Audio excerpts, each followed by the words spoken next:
Hello, friends, and welcome to Healing the Divide. I am Scott Feinberg, and today I am joined by Jake Mills. We are here to talk about colonizing space, the divide between how we have lived, at least in our believed to be known past, our current existing present, and the future of becoming a spacefaring species, and all that exists within the potentiality of stretching beyond the terrestrial and exploring what lies just beyond the precipice of this time and this space. And to give you a little background, Jake is an engineer with Blue Origin. He does amazing work right now training astronauts to go to space on Blue Origin's new Shepard Sub-Orbital vehicle. A little bit of background for Jake is he grew up in Wyoming, and he has always had a natural curiosity, which led him to a degree in engineering.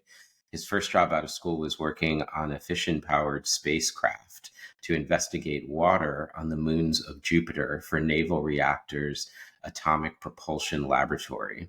He spent a decade developing enabling technologies for propulsion systems for NASA, the Air Force, D.O.E, D.O.D, across power generation, defense, commercial, aero, and space industries. He joined Blue Origin in 2015, excited about the long-term commitment and associated funding to make real progress in the space sector. He worked on development of BE-4 engine, which is the large booster engine powering new Glenn and Vulcan launch vehicles. He set up and led turbomachinery groups at Blue Origin, establishing process and capabilities for the company, building a company that builds rockets. It was an exciting time and has been an exciting time of rapid growth and learning. The company was doubling its size for quite a few years. Currently, as I mentioned, he's training astronauts to go to space on Blue Origin's new Shepard suborbital vehicle. And it's an exciting opportunity for him to have direct involvement and influence over the future of human spaceflight. He shared with me that it's also been a great learning experience from an operational standpoint, a big change after spending his whole career in the developmental world. And beyond his professional career, Jake enjoys exploring the natural world through ski mountaineering, trail running, surfing, kiteboarding, free diving, and exploring his internal world through the practices of yoga and meditation. I'd like to pick up the conversation on a topic we were just talking about right before we were recording, about this inflection point that we're in as a human species, and in particular in relationship to space exploration and the evolution of humankind.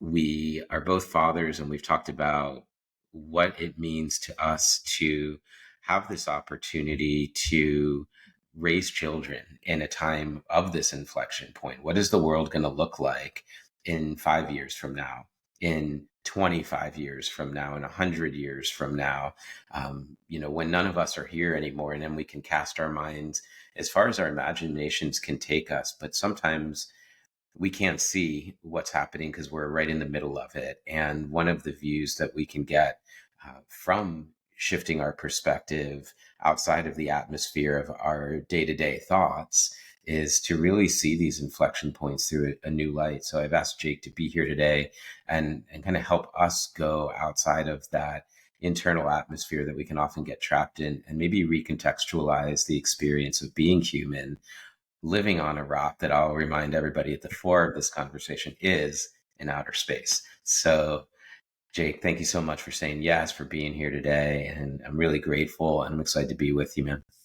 Yeah, thank you so much, Scott, for having me. This is I'm excited. I really enjoy talking about this kind of thing because I think we are, like you mentioned, at this inflection point, and it's so hard for just the public to kind of see and feel that, because often we look at these times, like you said, my parents and how much has evolved and since their generation. Like, my kids are fairly young right now. I can't imagine when I was that age, my parents thought that I would be able to video chat them whenever, right? Just the amount of technology that's happened then. So when my kids get to my age, what's it going to be like? Where am I going to, are they going to be on a different planet? Are they going to have, be on the moon and we're video chat from the moon kind of thing? And I see that as a possibility. And I think that's super exciting. It's so funny that you start with that because one of the questions I had, and I was debating to bring it on to the podcast, but I think we'll go ahead and lead with it. Is in training astronauts, if they're out in space, are they communicating with you while you're here on Earth? And if so, what is that like to like have a phone call to outer space? Just the pure human, like, whoa, I can't believe this is happening right now. Yeah, so like you mentioned in the bio, this is a totally new role for me, and I just stepped into that role, so I haven't been really operational in that role yet. Mm.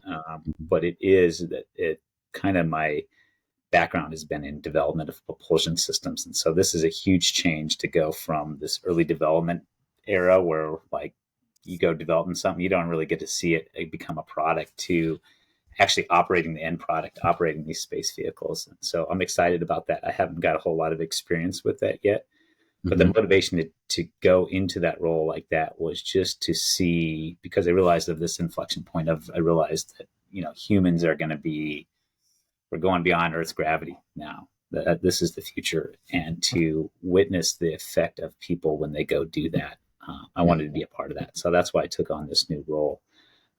But like I said, not a whole lot of experience with it yet, but super excited to get into that and to really change people's perspective I and would love. watch the change as they witness Earth from above and just see this like, hey, we live on this little fragile spaceship Earth, really, and kind of have that shift in their mentality. I think is pretty awesome.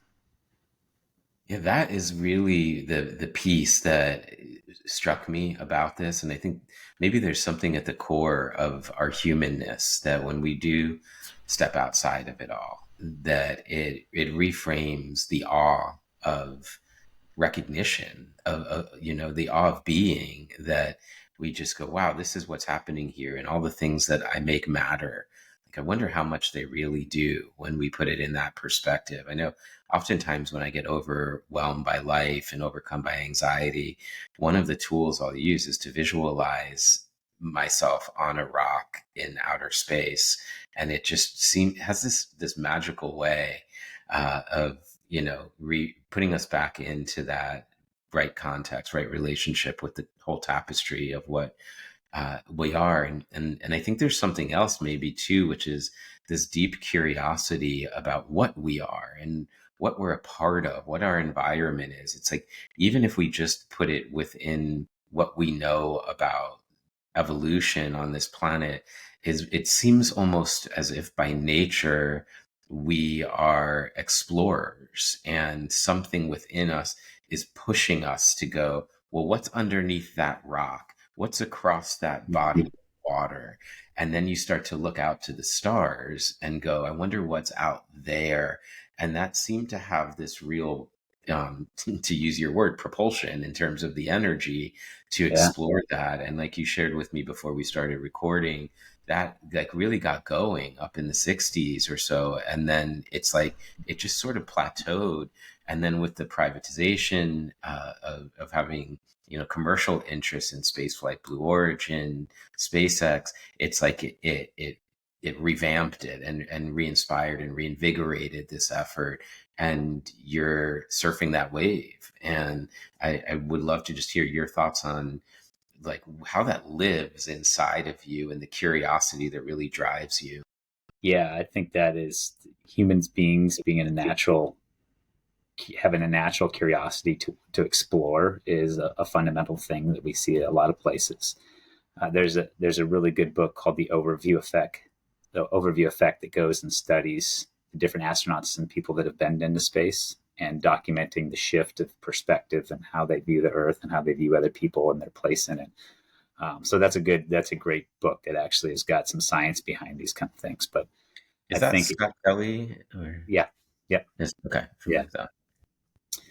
and it I think the more we go explore, the more we realize, the less we know Hmm. out there. And this, like, we know, it feels like in day to day, it's like how much we know about physics and how much we've come just in the last 100 years with technology. but still how little that is of how much we know, of how much is possible out there, and gaining that perspective when you see, the Earth, or you see those things of how small that is. It used to be the world, the Earth was a huge place. Not so long ago, it took you a long time to travel to another state, to another city, and now, within hours, in less than a day, you can fly all the way around the world. And I think we're going to see that same thing as we go out into space, of just our worlds are getting smaller, we're getting more connected. So I think that's pretty cool. It really is. It feels like this like fulfillment of something that's been burning inside for so long, and it's that part of what is natural to us is to want to know what is beyond us, and how for all of the you know all the negative that we can put on technology, that it can have on our lives, that it has so much positive, that it can give us access to these domains of experience that we wouldn't have had otherwise. And I understand that that comes with particular risks as well.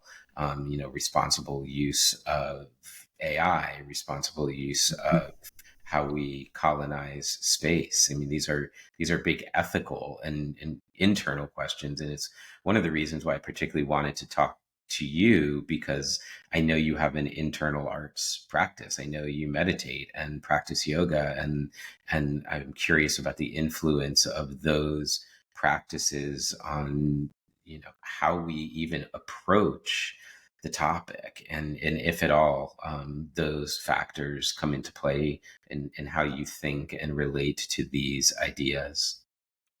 Yeah, that's a good question, because as an engineer, and an engineer all my life, I've been very just logical. I need to see evidence of those kind of things, and that was my world for a very long time, until I discovered yoga and meditation, and met my wife through that, and she just expanded my whole world into this.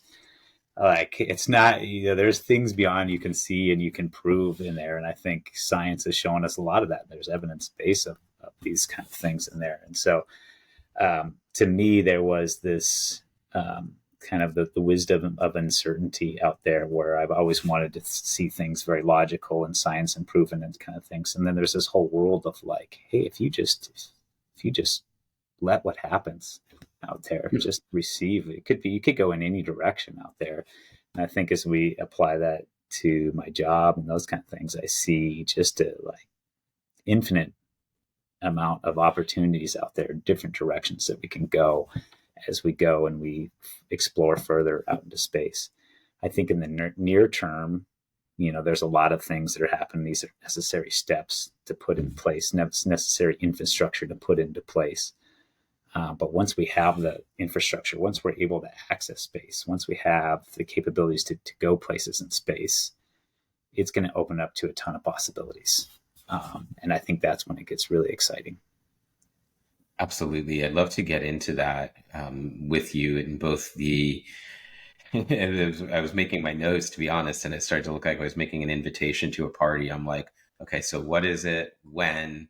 How? Where? So these are all the questions in a sense. And I would love to get a sense of like knowing that you're more proximal to this work and than myself, or probably most, if not all, of our listeners. What do you envision this looks like in if you could cast out those horizons, maybe 10 years from now, 50, 100 years from now? I understand the further we go, the more it's uncertain. Yeah. But how do you visualize it?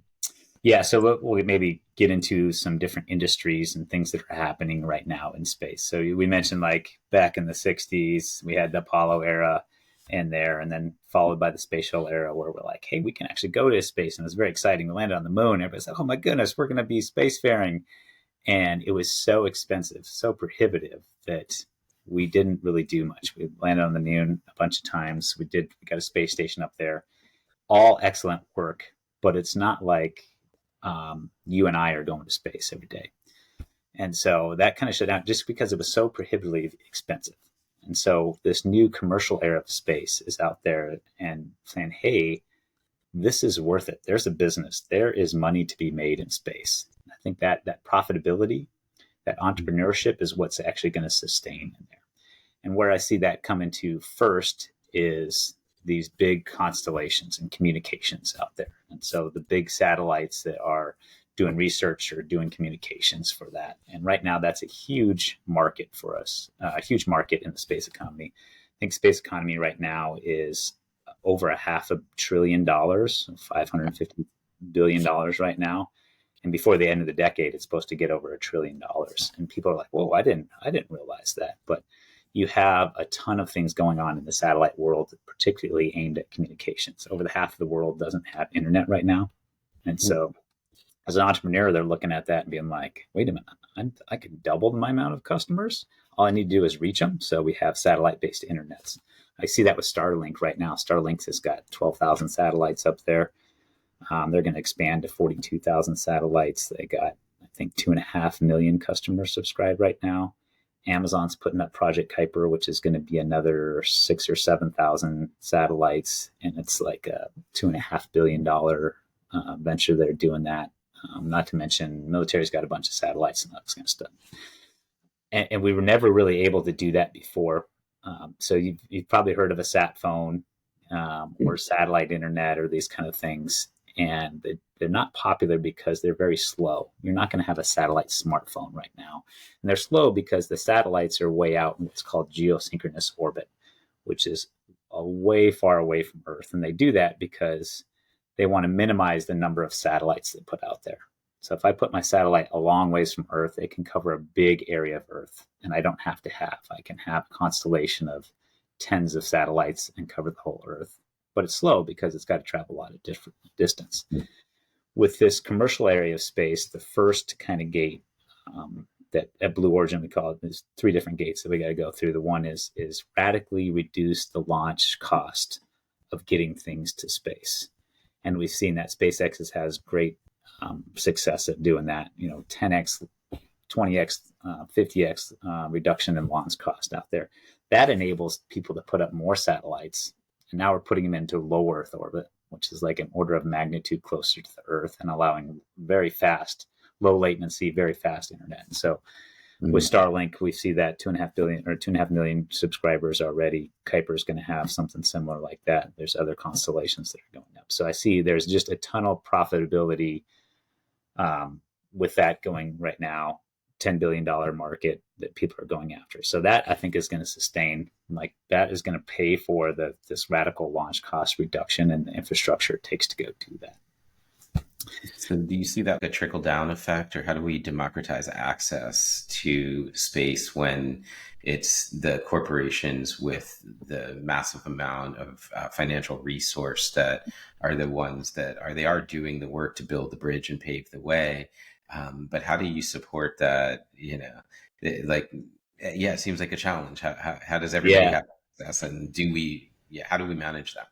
So that just these communication satellites, which I think is the first profitability that's going to sustain things, those are just means to a different ends. And I think what you mentioned, SpaceX and Blue Origin, which are 2 very large companies in this space, and there's a ton of smaller different companies in here. But I think if we zoom out to like, what is the end game of those companies, right? Mm-hmm. Like Starlink is paying for, a bigger thing for SpaceX in there. And I think it is pretty cool when we look at the different visions for both Blue Origin and for SpaceX in there, because, a lot of the news talks about competition between those and at a very near term level, we're competing for different contracts and different money in that way. But at a very zoomed out level, the end game of both these companies is radically different. And I think they are both incredible for evolution of humankind. So SpaceX is focused on becoming a multi-planetary species.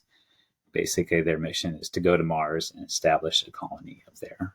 And we see this as like Earth is not going to survive forever. And this thought of consciousness is such a rare thing in the universe that we must preserve the light of consciousness, that it undoubtedly, statistically undoubtedly, there is life everywhere in the universe. But does that life has the consciousness? We don't know. That's much less probable. And so preserving that, becoming a multiplanetary species is kind of like, this is why we're trying to make profits out of satellites so we can go get the infrastructure. That's why SpaceX is doing that with the big super heavy booster to Starship to go do that, which is great. I think we need that. I think we need to become multiplanetary. That is a step in human evolution. And then if you look at Blue Origin's mission is millions of people living and working in space. And so they say, hey, Earth is incredible. It is the best planet out there, or at least that we can get to in the foreseeable future. Let's make sure we do everything we can to preserve Earth. And so let's go to space and utilize the resources there. There's near infinite resources out in space, solar power from the sun, the different minerals and things on the moon, or different asteroids out there. So Blue is very focused on going to space to preserve Earth, basically. It's the mission is millions of people living and working in space for the benefit of Earth in there. So if I look at the two end games, let's become multiplanetary and let's preserve Earth. I think that's the best outcome you could hope for in the future. Have this preserve this awesome planet that we know of and continue to expand out in the solar system. So I think the profitability up front with the satellites is going to start paving the way for both those end games. And I think that becoming a multiplanetary species is far out there. Moving all heavy industry off of Earth and preserving it as a park, basically, is a long ways out there. It's multi-generation out there. So there's a lot of steps in between that. But I think it's a super exciting end game on both fronts to be working towards. Yeah, I love the dynamic polarity of those things, and how they work together so well. They're so complementary. One with Blue being reflective value to preserve this, the blue marble that we call Earth, and then the other being this urge to go out and to become multiplanetary, and so they do seem to work together when we can zoom out that lens wide enough. And I'm curious in terms of if we could put some projected timelines on, either one of those things. Maybe it seems like the Blue Origin one has maybe a shorter event horizon, that we can start to mine those resources and glean some benefit for the planet. And then maybe, when we start seeing, like, I have questions about, like, how do we live? Like, what does that even look like? Are we even on surfaces? I mean, is Mars even a good place to try to inhabit? That's questionable, I think, but I'd love to get your thoughts on just, like, what timelines are we looking at for the respective endeavors? Yeah, and like you said, that the closer in these things, the easier it is to predict. The farther out of these things, the harder it is to predict. Like satellites, communication, like that's happening now. More constellations in the next 5 years. You're going to see a lot of these huge constellations out there. You're likely going to have direct satellite to your phone, and there won't be a place you go on planet Earth where you don't have connectivity in your phone. I see that happen in the next 5 years, a very short timeline. Before we go to Mars, we're going to go to the moon and learn how to operate on the moon. And I see that's happening in the next decade, where we're back on the moon and we're not just going on the moon and then coming back home. We're actually establishing moon bases and utilizing the resources on the moon to create sustainability. And then when we talk about different colonies in space, whether they're on Mars or we establish these like O'Neill type colonies, which is basically like a spaceship that has its own gravity and research and all that kind of stuff that's can hold those things. I mean, that is generations away, I believe. If you listen to SpaceX and Elon, he is very determined and about going forward, and they're moving very fast with the Mars colonization. And I think he's got some projections. I don't know what those are, but that's like, decade or two away, where he wants to have people on Mars. But I think till we really colonize it, make it sustainable, we're talking generations away. It's really interesting to really consider that. I was listening to Ariel Ebka, I believe is how you pronounce her name. I don't know if you're familiar with her, but she's a research scientist at MIT, and she's really into how to build these like self-replicating space architecture models that are utilizing swarm robotics to be able to generate these colonies that are like you're saying, not even surface based, but they're like essentially not even spaceships, but like these modules, these nodes that can get docked and then reconfigured for different purposes, and it's just sort of floating in them. I was imagining it like IKEA of tiny homes in space. Yeah. Yeah. The modularity, I think, is something. And I think that is something we'll see. I mentioned the moon, but there's also probably a step in between there before the moon is the different space station kind of thing. So the International Space Station has been a huge piece of research for the last, few decades in there. That's going to be retiring soon. I think they extended it to 2030 or so like that. But there are 3 or 4 different companies, private companies, that are going to be putting up their own spaceships or their own space stations. Blue Origin is one of those that's going to be, and it is built on that modularity approach. And the whole idea is like, this is now a business park. And to get on the space station and do research is very expensive, and it takes years, and you got to be like, but to have more resources to that, where you have this business park where you're like, hey, I need to do some zero gravity research kind of things, where I need to, the possibilities that opens up. I think that those space stations, in the next 5 to 10 years, will start being that'll be an option to go and do research on a commercial space station. As far as on the consumer side, do you foresee that this is going to that the entry point is going to be more through space tourism before it's space colonization? I've seen already, some people go out and take a flight for X amount. It's not maybe accessible to the average human financially, but is that really the way that we get there? Yeah. So I started with, in the near term, we have to go, can't just go exploration. Exploration doesn't sustain itself. We proved that with the Apollo thing. We have to have some exploitation out there. We have to, businesses got to see there's value out there. I can make money. And I think that's how we create a sustaining presence. I mentioned the satellite communications. Space tourism is also an interesting one because that's available right now. So you can go onto blueorigin.com and go buy a ticket to space, or at least sign up to buy a ticket to space, which is like, like even 10 years ago, it would have been like, what, are you crazy? This is pretty cool. It is super, like you mentioned right now, this isn't, availability to everybody right now. It's very expensive to go do that. So Virgin Galactic, you can buy tickets on there. They have these are both suborbital. Suborbital means you go up, you go into space, you feel weightlessness for a few minutes, and then you come back down. You're not actually orbiting the Earth in there. But that's available right now. Blue Origin's flown over 30 people.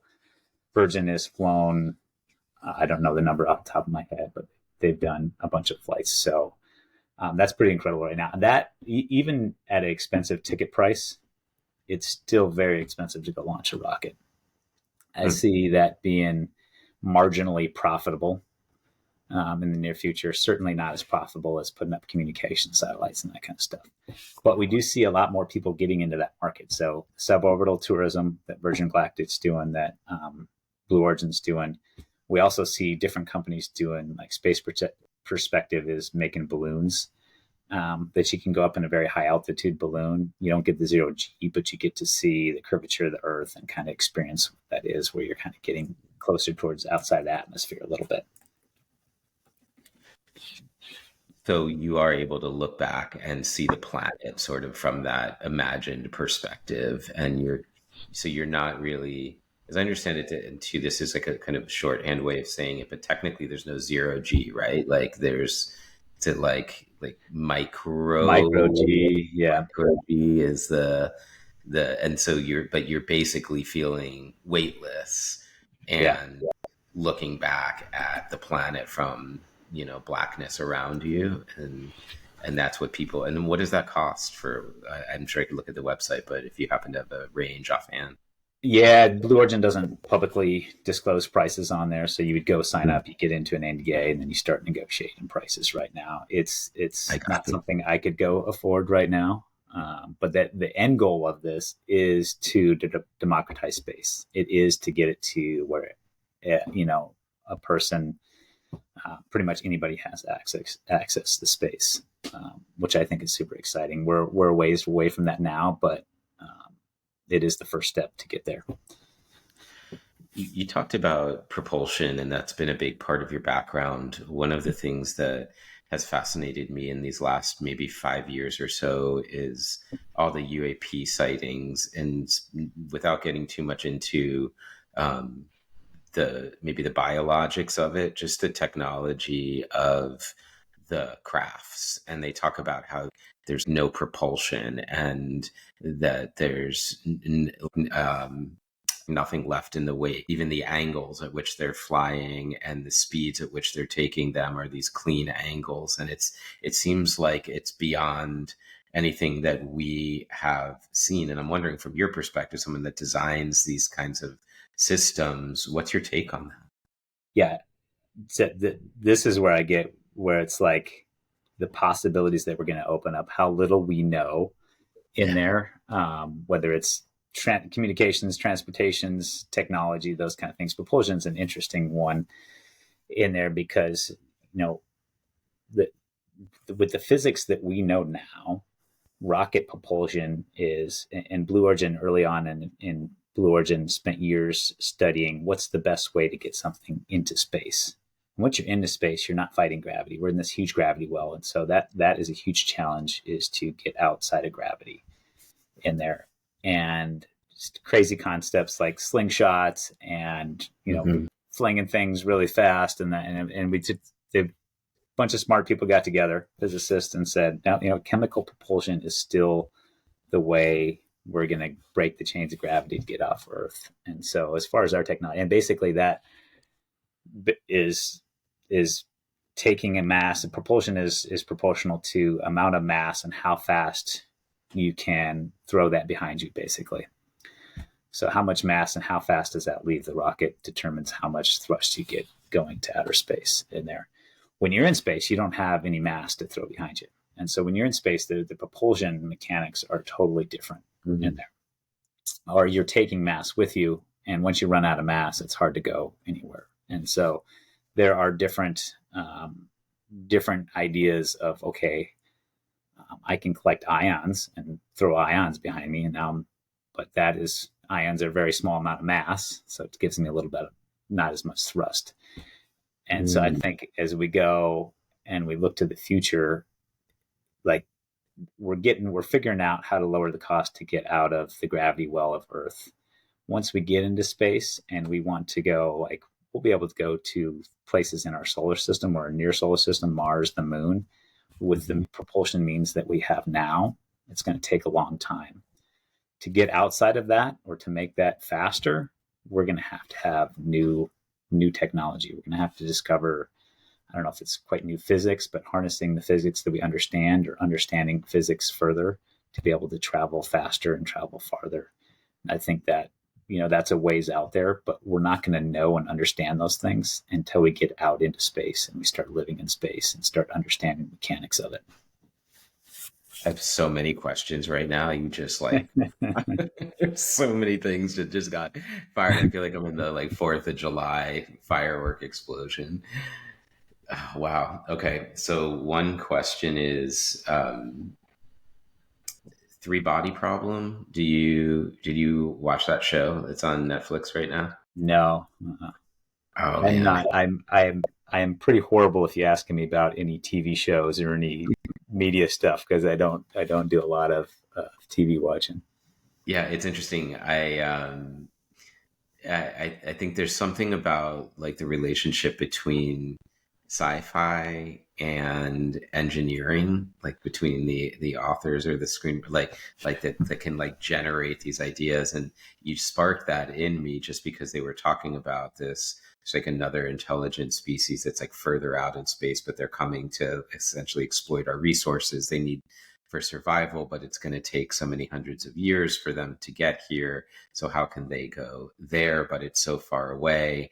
And, and then obviously as we go further out, we're also going further back in time somehow, that's its own mental quandary to understand. When we look out, we're also looking back. But they talk about this multiple propulsion, like slingshot to slingshot to slingshot, and it just keeps propulsing itself. And so I wonder if that was along the lines of what you're speaking of, is how do we create sustainable propulsion. And so, without going too much into the science of it, what's your prediction, I guess, or you're in that day to day? What do you think is going to let us get there? Yeah, good question. I'll answer that, but I want to comment on the sci-fi thing a little bit first. So I have not been a sci-fi person pretty much my whole life. Yeah. But it's interesting. A lot of these, like Blue Origin, was pretty much founded on sci-fi. I don't know if you know who Neil Stephenson is. He's a great sci-fi writer. I got the chance to meet Oh, him, Susan. Yeah, yeah, yeah. Yes, but he I do know. was, yeah. So he was he was one of the reasons Blue Origin got founded. Wow. Was it was like really into sci-fi, and I think a lot of our concepts come from the O'Neill colonies, coming from O'Neill, and these kind of things. All these concepts are coming from sci-fi, of just people imagining what could be and how it's going to be, and then we start breaking that down to a practical level and go engineer those kind of things. So We do uh, it. I think that's it. It's cool. It's actually got me more. People usually come from a sci-fi and they come into the space industry. I've been in the space industry, and now I'm thinking, hey, more of the sci-fi stuff. I'm actually seeing it become real, and it makes it a lot more interesting to me. So I think that's pretty cool. In terms of like, how do we get into propulsion and that kind of stuff? So from a practical standpoint, I think it's an energy matter of how much energy you can store on these spacecraft. Mm. So as we go in our solar system pretty close to the sun, we know how to do solar power. And that gives us, it's not a whole lot of power, but it's enough to communicate with it and get data back to these different spacecrafts and satellites. But I think as we go deeper into space, right now these deep space probes operate off of like the decay of radioisotopes, the little radioisotope thermoelectric generators they have, and that's how they produce. But that is, the decay of things. It's not a whole lot of power, and it's about a hair dryer or maybe a small house, kind of terms of how much watts you're producing there. We know how to do fission power. It's incredibly dense. If we look at densities of different fuels out there, right, like a lithium ion battery, everybody's like, oh, these EV cars and stuff. We're talking about, I think it's about 1,000 BTUs per pound is a just as a reference. You think about 1,000 of energies per pound of this propulsion. The own fat on my stomach right now is like 6,000 or 7,000 BTUs per pound. So just the fat in my body is 6 times more energy dense than the battery in my phone. That's wild. You get into your cars and the different hydrocarbons, and you're talking 10,000, 15,000 BTUs per pound. We use hydrogen a lot in there in rockets, and specifically upper stage rockets. That's like 50,000 BTU per pounds. When we talk uranium, we're talking like 50 trillion BTU per pounds. So it's orders and orders of magnitude bigger. And so like, that's what I want in space. I want something that's extremely energy dense that I can go sense. So I think these fission reactors, and you mentioned that's part of my bio. That's where I started my career, is looking at these. And I saw that seems, there's a lot of technical hurdles that we got to overcome. But once you're in space, you're already subject to a ton of radiation. And so more radiation from this fission is not a big deal. You don't have to have all the heavy shielding and stuff that we do here on Earth. And that will provide us a ton of power to go, whether that's for propulsion or if it's for land-based power, for colonizing these things. I think that is an area that needs a lot more technology development. We've already figured out the physics. We just got to figure out the engineering to go get it in space and utilize these kind of things. So that's really where you see the promise, is in the fission. I think it's one avenue. I think there's a lot of different avenues we got to explore, but certainly in the near term, we kind of got to use the physics we know to get there, so we can discover a deeper understanding in some of these, crazy, more sci-fi type concepts that eventually that we're going to need to go deeper into space.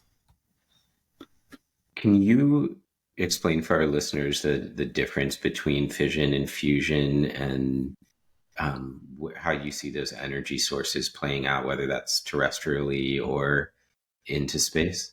Yeah, good question. So there's been, and I've been outside of the nuclear industry for quite a while, most of my career, but a lot of exciting articles coming around with fusion right now, which has a bigger promise. So fission is basically we're splitting atoms apart. And when you split atoms apart, it releases a bunch of energy. We harness that energy. But as you split those atoms apart, now you have radioactive waste in there. At some point, it's got to be disposed of. Fusion, we're bringing atoms together. That's releasing energy. So as we bring atoms together, now I don't have any byproduct. And so basically we can create a lot of energy without having the harmful effects of radioactive waste that we got to go deal with in there. So it's been, you know, fusion has been talked about for a long time. Mm-hmm. It is, this latest articles were coming out where we're actually producing, it takes a lot of energy to go bind two atoms together. And now we're get to a point where the reaction is producing more energy than it took to go create that reaction. Okay. Once you can start doing that, you can start sustaining that fusion power. So I think that is something that is an emerging technology. I know there's been a lot more and more investment in that, which I think is necessary to go forward and actually develop that technology. But I'm super excited about that. I think as a terrestrial application, it's awesome. Also out in space. But, for right now, if I was going to go, I couldn't go design a fusion reactor for space right now. I could go design a fission reactor for space. But do you foresee that as a potential? Yeah, absolutely. Yeah. Yeah. And whether it's fission or fusion, just kind of the energy density perspective that I gave, where we're in the trillions of BTU per pound. That's kind of like whether you're using that for a fission craft or a fusion craft, it's the energy densities there. You got to go harness something like that. So having the cleaner, less radioactive waste, less radiation, then, I mean, what are the chances of, when you think about this idea of colonization of space, or just even if you're working out there and spending longer and longer hours being exposed to more radiation when you're in space, is there increased risk of cancer being out in space versus here? Yeah, I think the exposure to radiation, effects of zero gravity, long-term zero gravity on the body, these are all things that we've been actively studying, or NASA's been actively studying on the International Space Station. But I think it's a year, maybe a little past a year has been the longest somebody's been in space, which is a long time to be out in space. But relative to colonizing and living on the moon or living on Mars, it's a relatively short time.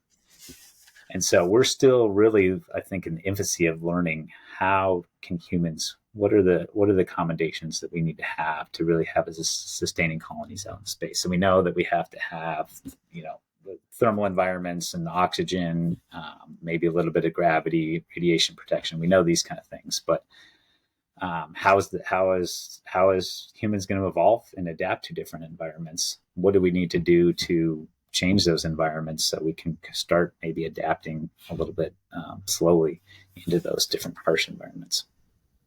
That's one of my questions for you is, from my understanding, just even to get to Mars, first off, you can't just go all the time, right? There has to be orbital alignment, and then there's a wait period, so to speak, once you get there for that to line back up again. So am I right in that it takes a few years or maybe like less than a year to get there, but then you've got to wait and then then make your way back. So even if you were just going to go a round trip, to Mars would take you longer than any human has stayed out in space at all. Yeah. It's a big challenge. And those orbital alignment windows we're really taking advantage of. Like, we want to have the best, trajectory and alignment of those, because our propulsion systems are slow from what we're going to really need. And so, certainly in the near term, that's going to be utilized, but the future, if we can start traveling at the speed of light, we don't have to wait for orbital alignment or any of these things. Like, just go where you want. So, Yeah. do you foresee that as a possibility that we can travel at the speed of light, or at least a higher percentage? I think if we look at this, can we travel at the speed of sound? Like you and I are like, oh yeah, of course, totally can. Yeah. Back in, before the sound barrier was broken, people were like, oh, I don't know what's going to happen. We don't think this could happen, right? I think the same thing with the speed of light. It's like, I don't know if that can actually work. But I think, we're going to have to get there. Whether the question is, will we get there? Will human species survive long enough for us to solve those challenges? So we're actually traveling that. And I think that the probability of that, I don't know, but the probability is getting better if we start preserving the environment that we know of Earth and we start becoming multiplanetary. And so, like, starting this now and becoming on this inflection point where we're starting to get to that is a good thing. Like, start that as soon as we can.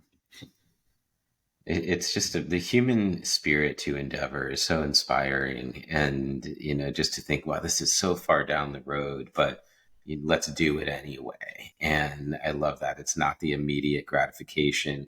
And of course, what you spoke of, if there's some element of monetization and incentivization that can literally propel us there, so there's some immediate reward in service of that longer term. But I wonder, when we talk about going out to Mars, I had mentioned earlier, like, is Mars, we always think of it that way, but it really is Mars the best atmosphere? I haven't done a full deep dive into this, and I wonder from your perspective if, two questions. One, is this the best place to, first off, even search for life? And whether that's microbial, or whatever it might be, it seems like we're looking for the bio, conditions for humans to survive, which I could understand from a colonization standpoint, but our instrumentation seems so myopic because there could be life forms that aren't based on DNA and RNA, and they're looking for this carbon structure in order to survive. And so that's one question. And two, it's like, could humans even live there? The atmosphere's thin, the radiation's high. Are there better options than Mars? Yeah, Earth is the best option. We got to preserve Earth, but we're not going to be multiplanetary species until we leave that. So I think it is the best. The moon obviously is there, easiest to get to.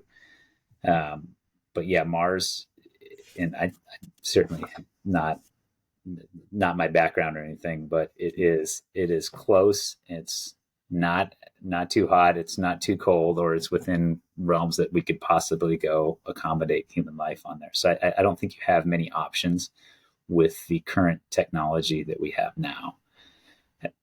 Maybe seeing Mars as the end of okay, we're just going to become multiplanetary and it's Earth and Mars is probably not what you want, right? Mars will be, hey, we're going to learn how to survive on a different planet. We're going to learn how to adapt to different environments or adapt those environments to us.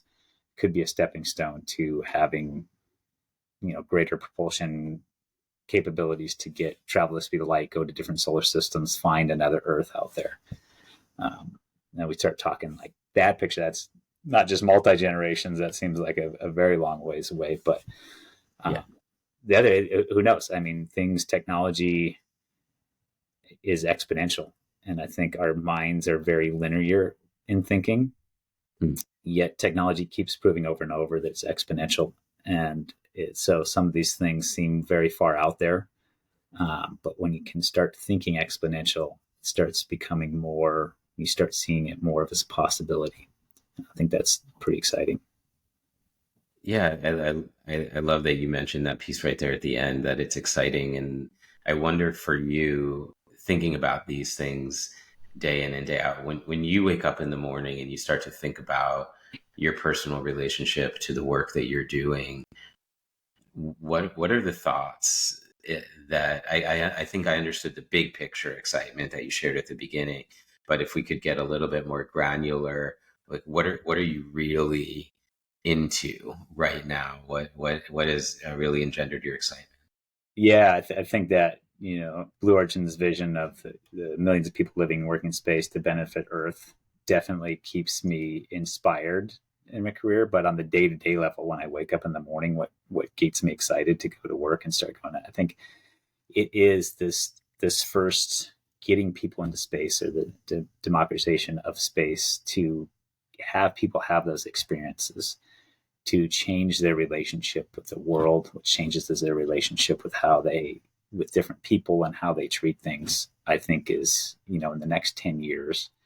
Right now, only just, I think there's been 640 some people that have ever been in space. So that have ever, humans that, 100 and over 100 trillion people have existed on the planet Earth, and just over 600 of them have ever had the experience of going to space. Wow.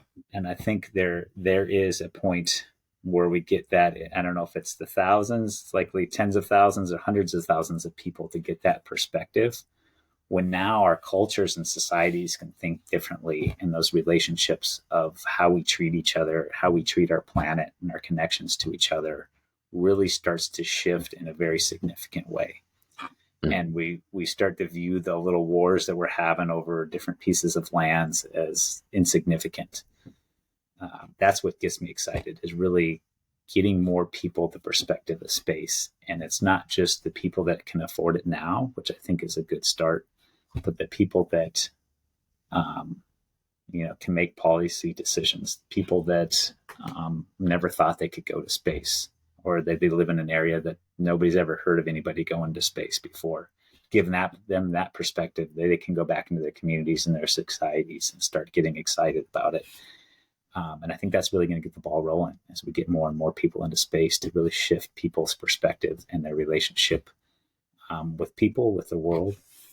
That's, I think, super exciting that we're going to see in the near term. And when I wake up and go to work, kind of keeping that gets me excited about the work I do. Thank you for that.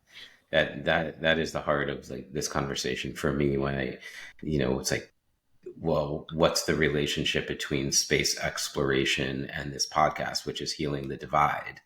That is it, right there. In a nutshell, you just spoke to it so well. And that is the lived human experience, getting to expand. It's like it almost feels like it's our birthright, and that democratization of access. And it's incredible. I've always thought about, I teach yoga, and I've always thought about, man, one thing I would love to experience before I die is to lead a retreat to outer space and call it the inner space, outer space. Yeah. I love you already got a name for it. I love it. Got it. Yeah, it's been in there for like 15 years, man. I just been sitting with it, going like, I've always related to meditation and this inner work as inner exploration of consciousness. And there's these two realms. It's like in Sanskrit we call it prakriti, meaning like the substrate of the natural world, and the elemental material cosmos. And it's they call it beginningless, and so there's no end, there's no beginning, and space-time being one, there's no even the idea that there could be a beginning of time. That word beginning implies time, and before implies time. So it's like just this one malleable space-time fabric without beginning, without end, and we can explore it infinitely, therefore.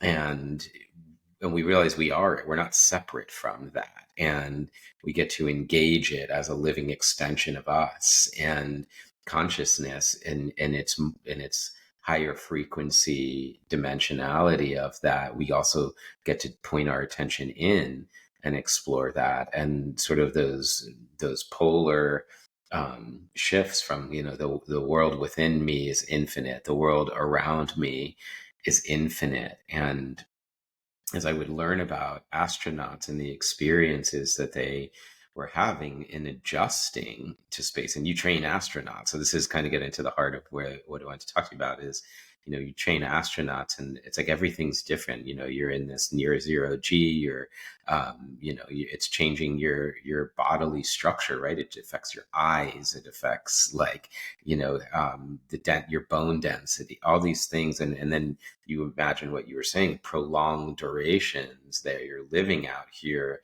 what's happening. And one of the things I've heard is that astronauts like figure it out, like even the mechanical piece of moving around fairly quickly, like in a matter of days, that it's like a highly neuroplastic environment. And that made me start to think about healing trauma, and that all Mm, the things that we carry. It's like, I wonder, like, if the emotional density of living on this planet and all of its conditions, these wars, etc., that you speak of, and you go out there and you reclaim this perspective, what that would actually do to a human consciousness and how we hold what it means to be human. Is like these healing trips to space, like that just yeah, I love the inner space, outer space. I think that is awesome. I think the more I certainly witness in my own life that the more I explore my world, the more I do that, the more I learn about my internal world, which is pretty cool. So, question: you mentioned these space retreats on there. Do you think that's a possibility in your lifetime? I think so. I think it's a Yeah, possibility right now, if because it's just a matter of, just like this is, if it's already possible to have these trips, let's say with Blue Origin or Virgin. I don't know if SpaceX is doing the commercial piece, but if that's possible, then it's just a matter of putting a group of people together and having this as an option with a teacher that feels yeah, aligned and resonant and capable. And in that case, the capability is there. Maybe there's a philanthropic piece to this puzzle to increase access, where instead of it being maybe for like so hyper elite, maybe if there's however many people are on a ship, and after there's also experience design of like the ship made for that as well. But meditating, you don't really need, we don't have, we can get into like the gravity, because I think there's like a certain paradox or irony that like once we get out there, we now need to like recreate gravity in order to like move, or what, in order to even procreate, we would yeah, need that, we're going to live there. But in terms of a trip,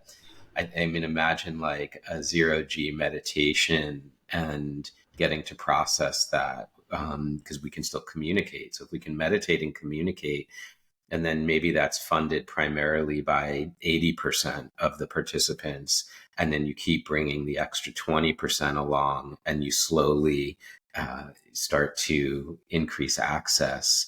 I think that would be one of the greatest contributions to human kind, and that is literally that exact thought, that specific thought, is what inspires me. yeah. And I love that you're thinking about that. You see that as a possibility because I would guess that a lot of people in the public and maybe a lot of people that listen to this podcast maybe wouldn't think of it in their lifetime that they would have the possibility to go do a retreat in outer space. And I think, I hope if I'm successful in my job, people are going to start changing that perspective. Before I die, the general public could be like, yeah, I'm going to have the ability to go to space, which I think is really cool. You also mentioned that just the healing power of being in space and shifting your perspective. And I think we see evidence of that already.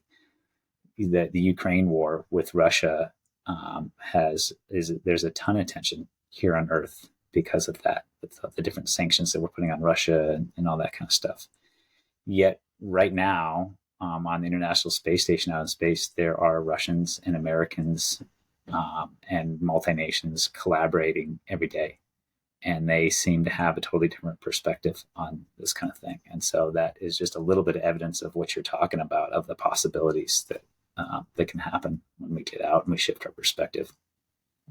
From that geopolitical level, another thing that inspires me is having think tanks of diverse thinkers come together, not a traditional, like necessarily like policy influencing think tank in the traditional sense of Washington, D.C., but a more casual sense of put people together of diverse perspectives, a plurality of views that don't normally talk to each other, and ask them to solve the most challenging issues of our time. And I imagine these sort of like think tank retreats as well, where then you take these people and you put them together out there and say, now sit back and look at this.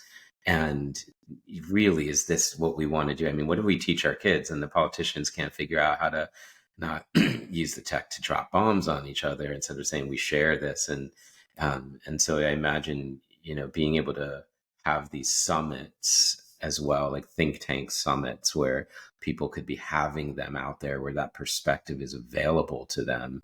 And it does show that we have this capacity to do that. I think it was it in the late 60s? Like, I don't want to speak incorrectly, but there was like an international space treaty to say we're not going to bring all of our mess out here and up here. We're going to work together. And if we have that capacity out there, I mean, it's not as far as we think, right? How far is like the Kármán line to?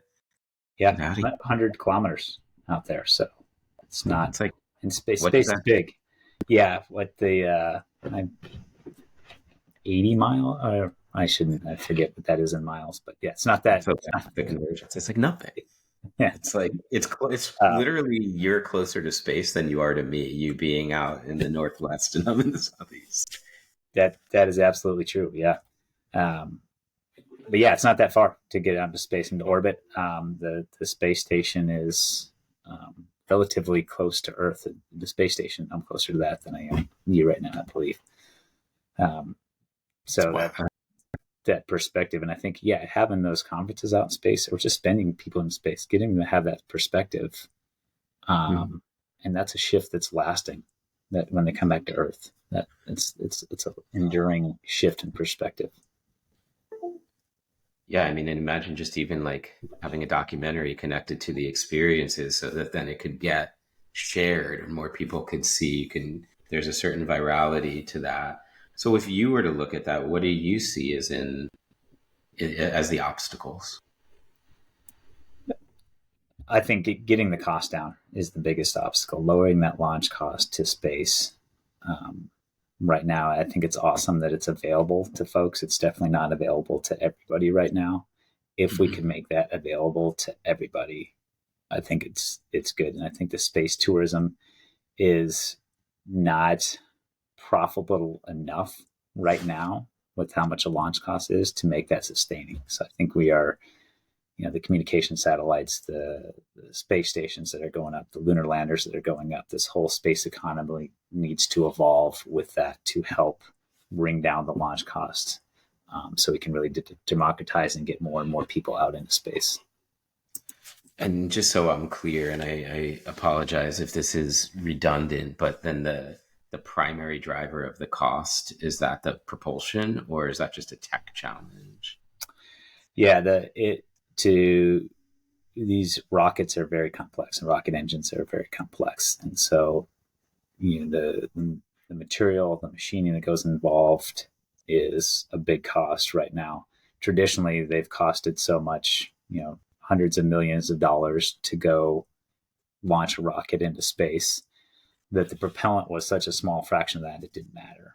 We're now getting down to launch cost in the $50 million and hopefully down into $10 million, where now the propellant is actually a worthwhile chunk of that in there. But I think that's the propellant right now. We're going to have to use chemical propulsion. A lot of these big booster engines have gone to more of a hydrocarbon, liquid natural gas or methane, rather than a hydrogen fuel in there for different reasons. But one of those is like, it's liquid natural gas. Blue Origin chose that for the B4 engine because there's a liquid natural gas we can go buy a lot of different places. We can produce it at a lot of places. Eventually, the cost of propellant is going to matter, and liquid natural gas is going to be a good selection because it's a lower cost option.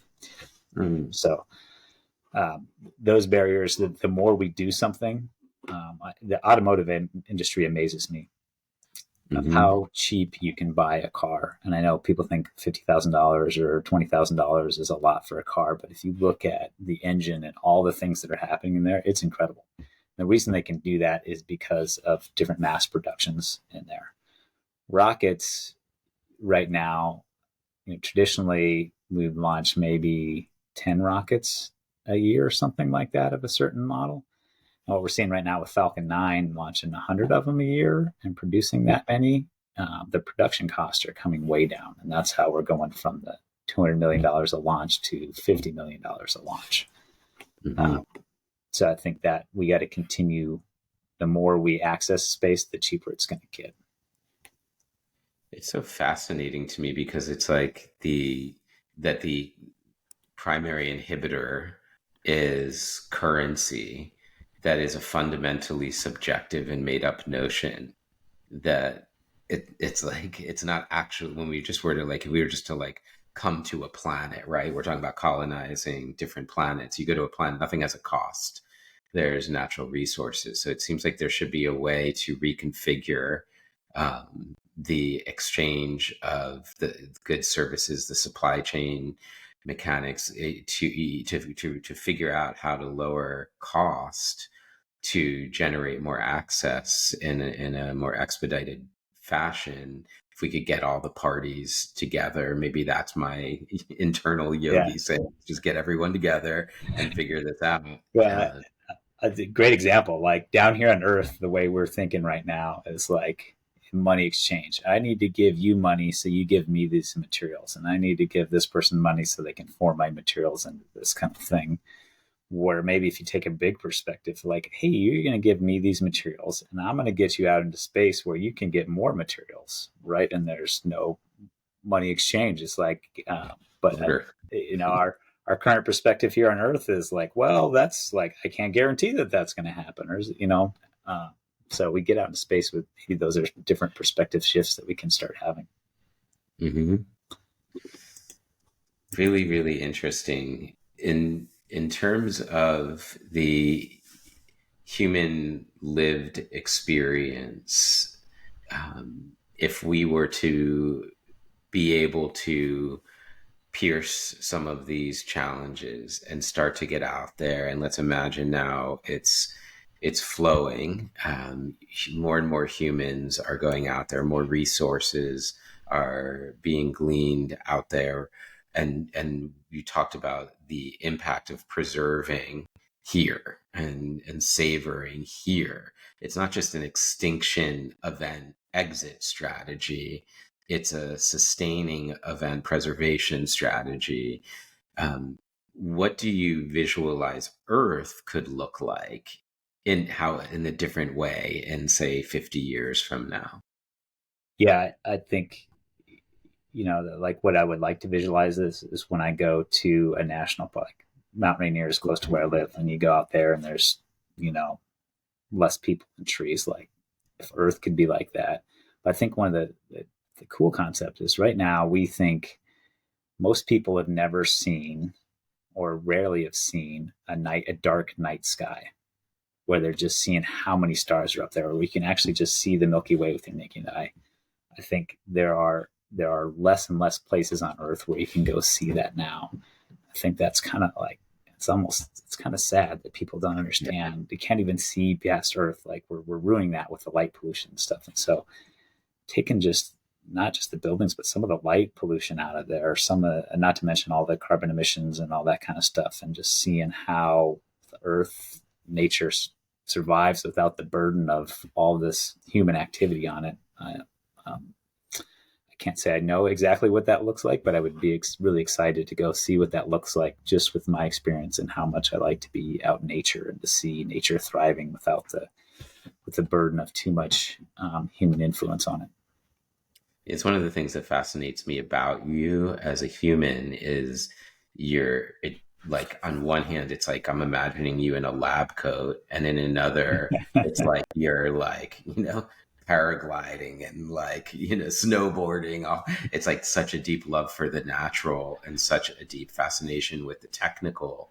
And yet you're seeing how there's this beautiful symmetry between them, and how they can, they're not so, they're like non-antithetical opposites. They're serving each other in a beautiful way. Yeah, and I think that there's so many things. That's certainly one of them, that you think these things could be opposed with each other. For me, that's certainly not the case, and I think there's a lot of things like that in life. I talked about the logical world of, science backed and physics kind of thing, and then this more mystical world of things, and that at first they seem very diametrically opposed. Um, but the more, exploring my inner worlds and these kind of things, I see how they are really going in the same direction.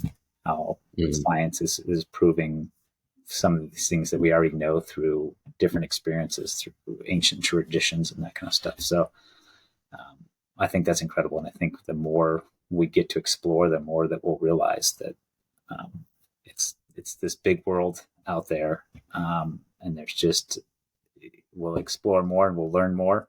And the more we learn, the more we'll realize that there's so much more to learn and explore, so much more things that we can't explain. And I think that's that curiosity will just continue to unfold. It'll be limitless. I want to thank you so much for taking the time to do this today and share that. I'd like to just close with one more question for you, Jake, which is a lot of what I'm taking in from what you're sharing. It's giving me hope in a place I and maybe where I didn't even realize it was needed because it was maybe living in the shadows, which is there's this mining. You talked about exploration and exploitation, and in the literal sense it makes so much sense that like that in order to continue to explore, we have to be able to exploit the resources to incentivize and justify the continuation.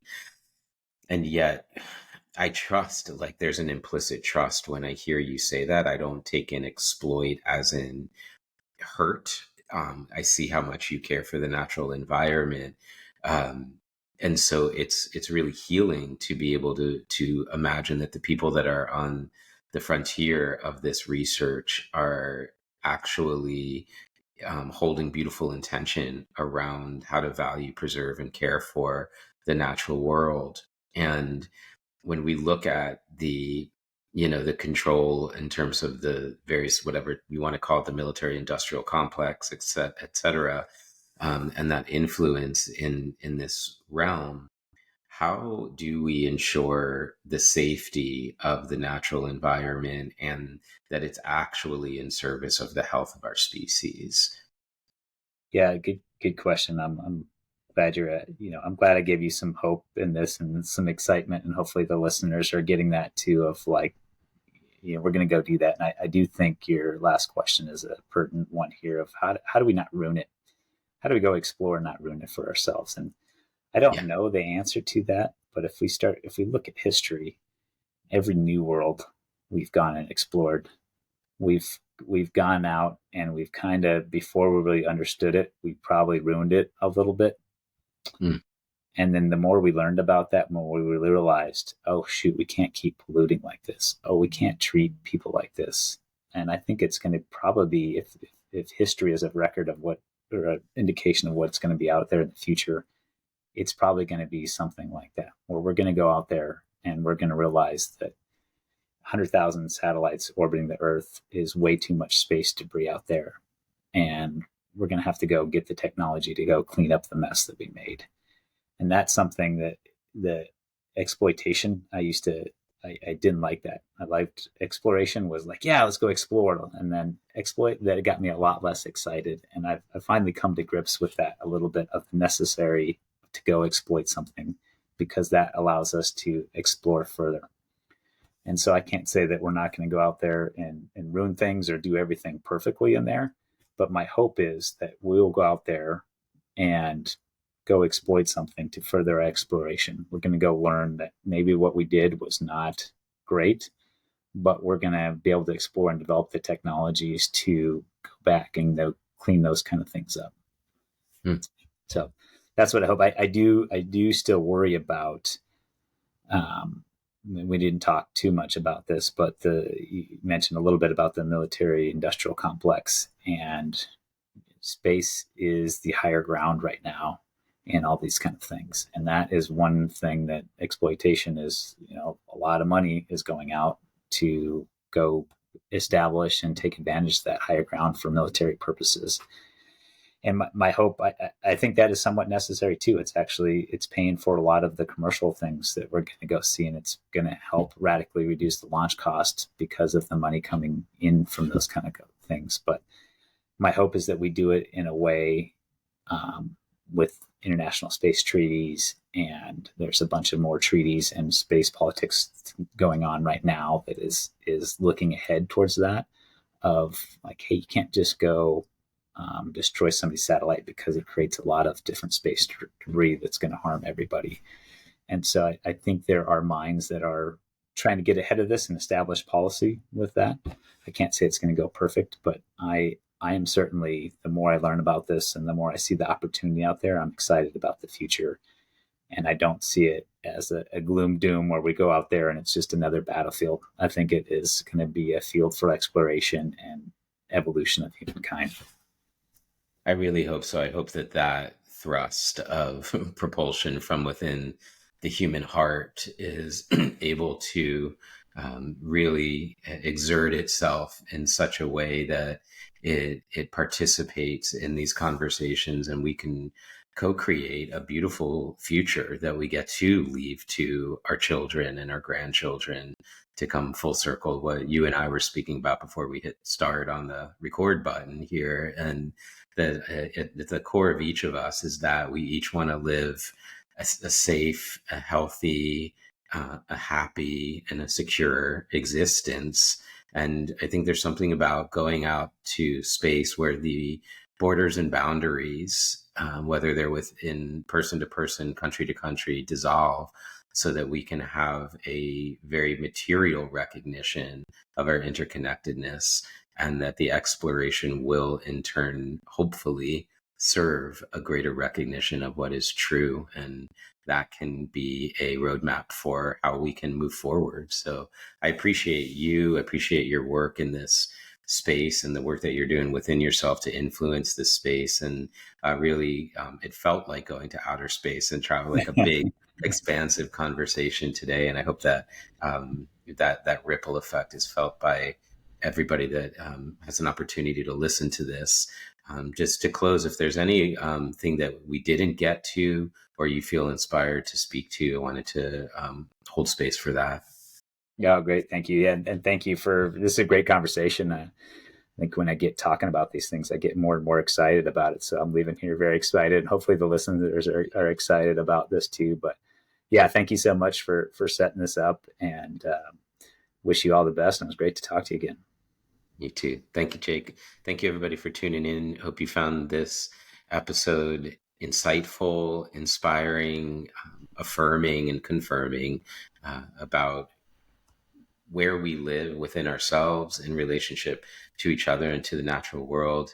Appreciate the support and tuning into these episodes, and we'll catch you next time.